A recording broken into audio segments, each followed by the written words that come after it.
World kidney day লেখা tagline দেওয়া T shirt এবং মাথায় লাল টুপি। কলকাতা কিডনি ইনস্টিটিউটের পক্ষ থেকে বিশ্ব কিডনি দিবসে সচেতনতার বার্তা ছড়িয়ে দিতে অভিনব র্যালি। প্রতি বছর বিভিন্ন জায়গায় ওয়ার্ল্ড কিডনি ডে উপলক্ষে নানান অনুষ্ঠানের আয়োজন করা হয়। সেই উপলক্ষে বৃহস্পতিবার কালিকাপুর রোডের কলকাতা কিডনি ইনস্টিটিউট থেকে রুবির মোড় পর্যন্ত র্যালিতে হাঁটেন বহু মানুষ।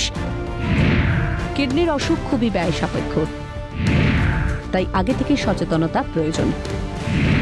কিডনির সমস্যা হলেই প্রথম পর্যায়েই চিকিৎসকের পরামর্শ নেওয়া উচিত বলে জানানো হয় এদিনের র্যালি থেকে। একদম এন্ড স্টেজে গেলে যা চিকিৎসা পদ্ধতি ডায়ালিসিসই হোক আর ট্রান্সপ্লান্টই হোক স্যার কিন্তু খুবই ব্যয় সাপেক্ষ এবং সেটা অনেক জটিলও বটে এবং তার মৃত্যুর সম্ভাবনাও বেশি থাকে। তো প্রিভেনশন ইজ বেস্ট। সো প্রথম থেকেই আপনি অসুখটা সম্পর্কে সচেতন হন, সেই উদ্দেশ্যে আমাদের আজকে এই হাঁটা, যে মানুষ সচেতন হোক কিডনি ডিজিজ সম্পর্কে এবং সেটা প্রিভেন্ট করুক, তাতে জটিল সমস্যা থেকে অব্যাহতি পাওয়া যাবে। কলকাতা কিডনি ইনস্টিটিউট একই ছাদের নিচে কিডনি সংক্রান্ত সমস্ত সমস্যার চিকিৎসা করে থাকে সাধ্যের মধ্যে বলেও জানানো হয় এই ইনস্টিটিউটের পক্ষ থেকে।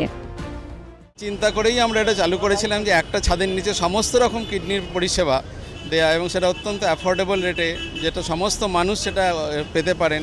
এই ধরনের প্রচেষ্টা কিন্তু আমাদের ইস্টার্ন ইন্ডিয়াতে এটাই প্রথম। কিভাবে কিডনির সমস্যাকে এড়ানো সম্ভব বা কিডনির সমস্যা হলে কি কি করণীয়, তাও এদিন এই সচেতনতা র্যালি থেকে বার্তা দেওয়া হয়। আমার মনে হয় ওয়ার্কআউট, ডেলি ওয়ার্কআউট, নিজেদের লাইফস্টাইলটাকে চেঞ্জ করা, এটাকে আমরা প্রিভেন্ট করতে পারি সিকেডি থেকে।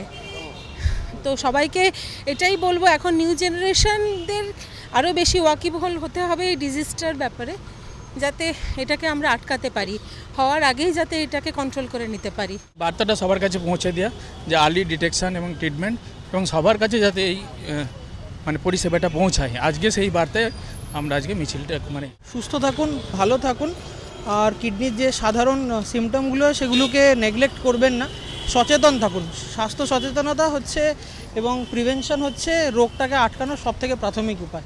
মূলত চিকিৎসকরা যেমনটা বলছেন, গোটা বিশ্বজুড়ে 800 মিলিয়ন মানুষ কিডনি সংক্রান্ত সমস্যায় আক্রান্ত হয়ে থাকেন, আর তাদেরকে প্রিভেনশনের কথাটাই সবথেকে বেশি করে জানাচ্ছেন এই ওয়ার্ল্ড কিডনি ডেতে চিকিৎসকরা। ক্যামেরায় শুভজিৎ গায়নের সঙ্গে অয়ন শর্মা, ক্যালকাটা নিউজ, কলকাতা।